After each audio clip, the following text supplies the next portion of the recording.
नारद जी ने कहा नाथ अब छिपूंगा नहीं, अब उजागर करने का समय है।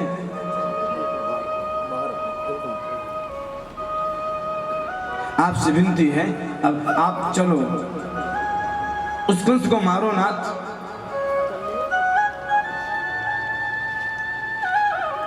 ठाकुर जी ने कहा नारद सच तुम पूछते हो तो मैं भूल ही चुका हूं कि मैं परमात्मा हूं। इन ब्रजवासियों को इतना मुझे प्रेम प्राप्त हुआ, इन ब्रजवासियों को इतना मुझे प्रेम दिया कि अब मैं भूल गया हूं कि मैं भगवान हूं। अगर तुम नहीं आए होते तो मुझे ये भी बता दे कि मैं भगवान हूं।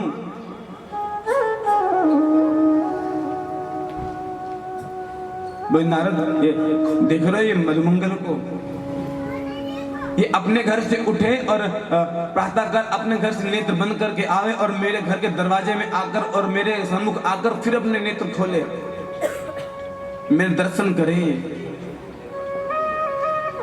तो तंजुका को देख रहे हो,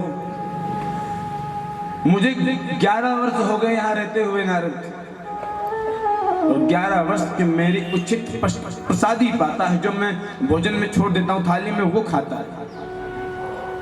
कई बार अगर मैं गुस्सा भी हो गया तो मुझसे मांग लेता है, फिर खा लेता है, फिर गुस्सा आ जाता है। एक काम करो नारद, तुम जाओ ब्रह्मा जी से शिव जी से बोलना कि तपस्या करें, और तपस्या करके एक दूसरा नारायण प्रकट कर लो। नारद मेरी अब इच्छा नहीं है कि मैं यहां से जाऊं, ब्रज से अब मैं जा सकूं। ये अपने कारभार समान कोई नया नारायण प्रकट कर लो ना आप लोग। नारद जी ने कहा प्रभु मैं कुछ नहीं जानता, अब आपको अक्रूर जी लेने आएंगे परसों, अब आपको चलना आना है और उद्धार करना है उनका, और कोई बात मैं आपसे नहीं जानता। जैसे ठाकुर जी को पता चला कि अक्रूर जी आने वाले हैं, इधर कंस ने अक्रूर को भेजा और वो समय आया। उस दिन ठाकुर जी प्रातः काल से ऐसा लग रहा है जैसे ठाकुर जी के ऊपर आज बहुत बड़ा कष्ट आने वाला है।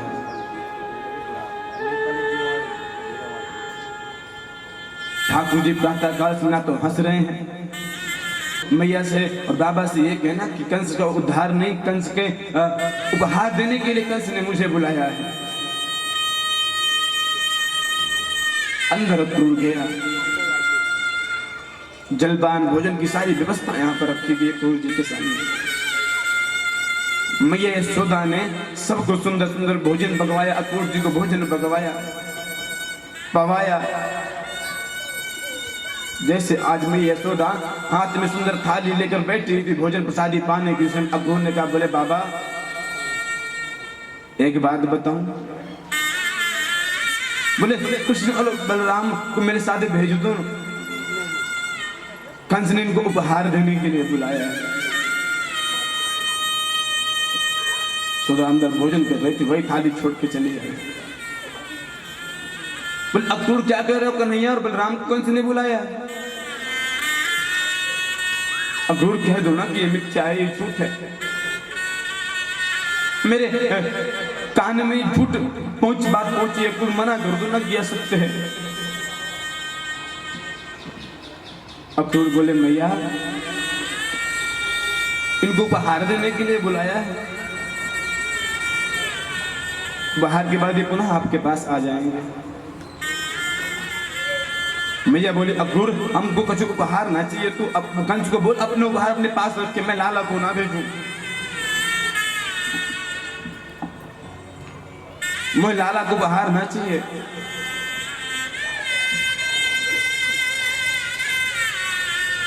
ठाकुर जी रोने लगे, बोले मैया ठाकुर जी को पता है कि अगर जाऊंगा तो फिर आऊंगा नहीं, पर अगर जाऊं मैया मुझे जाने भी नहीं देगी अगर मैं नहीं कहूंगा तो रोने लगे ठाकुर जी। अरे तू क्यों रो रहा है? बोले मैया तू ना चाहे कि मुझको सम्मान मिले? अरे सभी सखा सभी ग्वाल बाल जाते हैं अपने घूमते हैं भ्रमण करते, तू ना चाहती कि मुझे सम्मान मिले? मुझको तू जाने देना मैया। तू जाना चाहता है? बोले हाँ मैया मुझको तू जाने दे।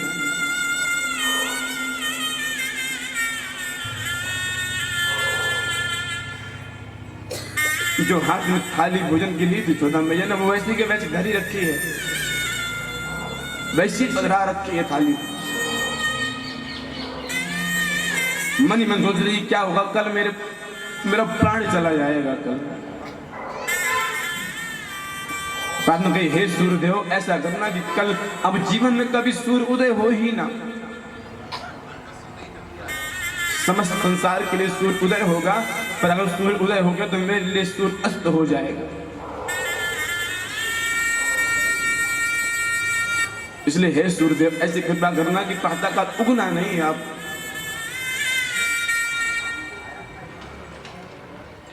कुछ समय के बाद मैया ठाकुर जी को लेकर कोई लाला तो सच में कल चला जाए ठाकुर पर मैया परसों अगस्त्यामी परसों आ जाऊंगा, विश्वास करो मैया परसों अगस्त्यामी परसों अवश्य आपके पास आ जाऊंगा।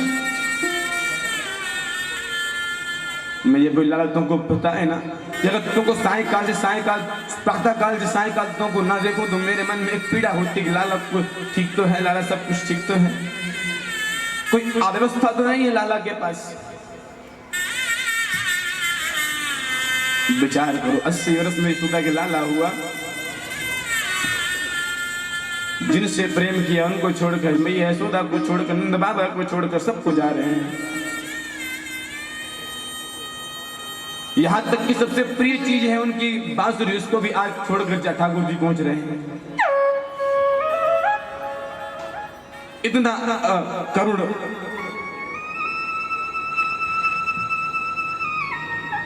रात को मैया यशोदा बोली लाला तू प्रातःकाल चला जाएगा? बोले हाँ मैया परसों जाऊंगा, कल जाऊंगा फिर परसों वापस आ जाऊंगा, सिर्फ एक रात्रि की तो बात है। गया अपना आशीष लिया, अपना वापस आपके पास आ जाऊंगा। मैया बोली लाला ने गौशाला चलना, गौशाला लेकर ठाकुर जी गए, बोले लाला देख गई इनको।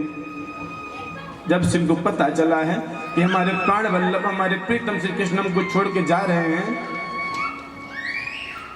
तब से लाला इन गैयाओं में एक भूसे अन्न का दाना नहीं पाया, नेत्रों से अश्रु बिंदु निकल रहे हैं कि हमने हमारी प्रेम में क्या कमी हो गई थी जो आज हमको छोड़ के जा रहे हैं।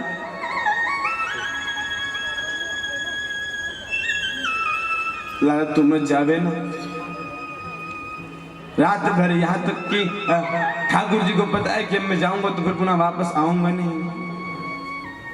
मैं यशोदा के पास लेटे, आज मैं यशोदा के पूरे शरीर की सुगंधी को अपने हृदय से भर रहे हैं। बोले पता नहीं फिर जीवन में कब ऐसी सुगंधी प्राप्त हो मुझे या ना प्राप्त हो मुझे सुगंधी ऐसी। यशोदा मैया भी ठाकुर जी की सुगंधी अपने हृदय में ले रही है। बोले एक रात काटना है ना मुझे, एक रात्रि को काटना, इसलिए सुगंधी ठाकुर जी की मैं ले लूं। पर यशोदा को ये पता नहीं कि अगर अब गोपाल जी गए तो फिर कभी वापस लौटते, ये पता नहीं है यशोदा को। रात भर ठाकुर जी के एक एक अंग को यशोदा स्पर्श कर रही है। मैं लाला का मेरा नेत्र कैसे है, मुखमंडल कैसा है, शरीर के हर अंग को बारीकी से यशोदा स्पर्श कर रही है।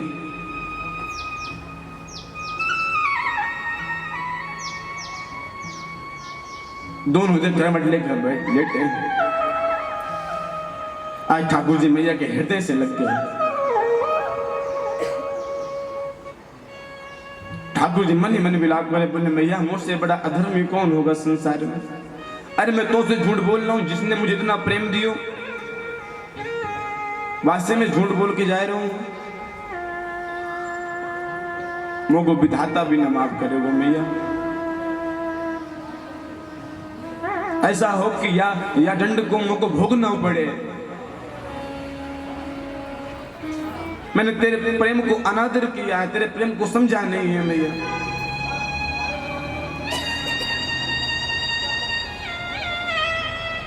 उसी समय कहते हैं रात भर मैया यशोदा ठाकुर जी से बात करके, लाला तू वहाँ जाएगा ना तो ऐसे कपड़े पहनना, वहाँ सब राजा हैं, कहीं तो को कुछ वो दंड ना बोल, तू उत्पाती है ना, या हमारे ने धीमी आवाज में बोलियो। जैसे एक पुत्र कहीं बाहर जा तो माँ कहती बोलते अच्छे से रहना, वहाँ कोई कुछ बोल भी तो उसको सहन कर लेना, स्वीकार कर लेना। यशोदा भी आज समझा रही, पर लाला तू जा रहा है ना तो कछु कोई बोले तो आपको नेक प्रेम से समझ लियो, तू गवाह तो कुछ पतो ना है तो कोई हमारे ने जो कुछ कहे आपको तू प्रेम पूर्वक सुन लियो, जवाब मत दियो किसी को। बात घूमते घूमते पहुंच गई गोपिकाओं के पास। जब गोपिकाओं के पास पहुंची, गोपिकाएं बोले अरे हमारे प्राण, हमारी प्रीतम, हमारे कुछ हमको छोड़ के जा रहे हैं, भगवान करे रथ का पहिया टूट जाए, भगवान करे घोड़े मर जाए। अरे ये अक्रूर का नाम किसने, इसका नाम तो क्रूर होना चाहिए, जो हमारे प्राणों को हमसे लेने आया, हमसे छीनने आया है। अरे जिनके लिए हमने अपना सब कुछ निछावर कर दिया, अपना पूरा परिवार, अपना पूरा ऐश्वर्य, अपना पूरा आराम, वो आज हमारे प्राणों को लेने आया है। एक गोपिका बोली अरे हम उसको जान नहीं देंगे। बोले क्या करेगी तू? बोले उसके रथ के आगे लेट जाऊंगी। बोल लाला अगर तुमको जाना है तो मेरे ऊपर रथ को निकाल के ले जा, मैं तुझे जाने दूंगी, पर ऐसे नहीं जाने दूंगी। प्रातः काल का समय हुआ, सभी ग्वाल बाग लेकर नंद बाबा पहले पहुंच गए। आज प्रातः काल ठाकुर जी को नींद नहीं आई, रात भर ठाकुर जी प्रातः पर मैं बोला तो को नींद नहीं आई। बोले मैं ये क्या करूं, मुझको ना जाने की खुशी है या हमारे मुंह को आज नींद नहीं आई मैया। अब क्या बताएं कि मैया मैं तो उससे दूर जा रहा हूं या हमारे आज के बाद को भी देख ना पाऊंगा, या हमारे मुंह को नींद ना आ रही।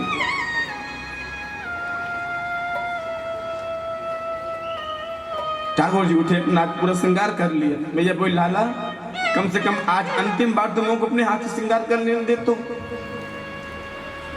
वो भी अधिकार मुझसे छीन लिया।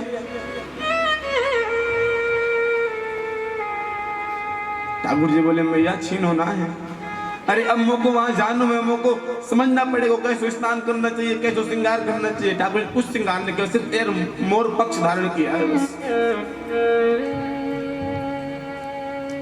मियां ने ठाकुर जी को हृदय से लगा लिया। प्रातः काल हुई, अक्रूर ने रथ को सजाया, धारण किया अक्रूर ने रथ को।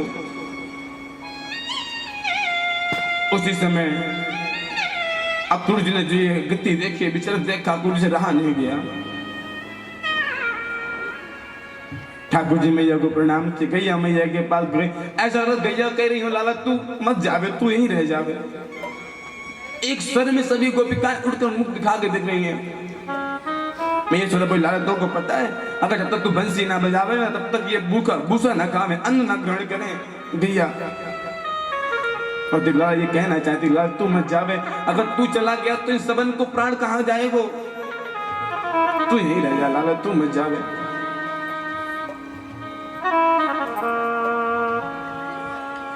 ठाकुर जी के हृदय में पीड़ा तो है, पर अपने पीड़ा ठाकुर जी व्याख्यान नहीं कर सकते।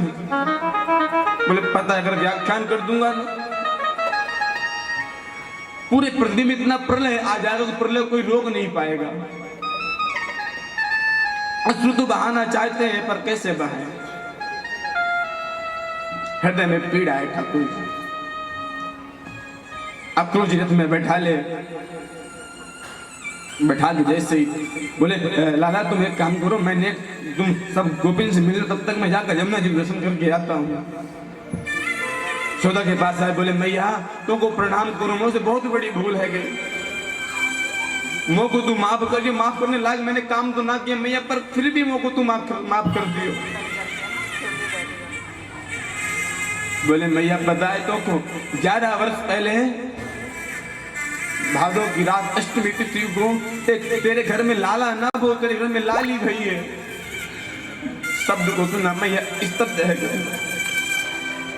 और लाला कन्हैया तेरा लाला ना है, देवकी का लाला है। कंस के डर से इन्होंने आकर यहाँ पर छोड़ के ठाकुर जी को गए। और मैया अब तो लाला घर में फिर कभी कभी वापस लौट के नहीं आएगा। जैसे ही मैया यशोदा ने सुना, ऐसा लग रहा है कि पैर तले जो जमीन है, जमीन ही खिसक गई। शब्द खड़ी है, बोले तूने क्या कहा? तू अब लाला कभी वापस लौट के नहीं आएगा?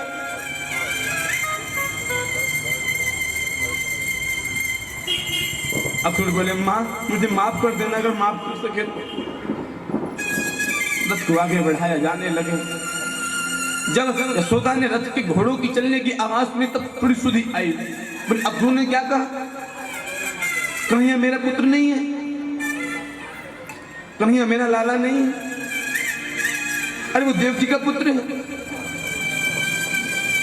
उस समय कहते हैं यशोदा दौड़ पड़ी, रो पड़ी, चिल्ला पड़ी, अरे कन्हैया रुक जा, रे लाला रुक जा, तू मत जा, कन्हैया रुक जा, अरे लाला रुक जा, नेतू रुक जा।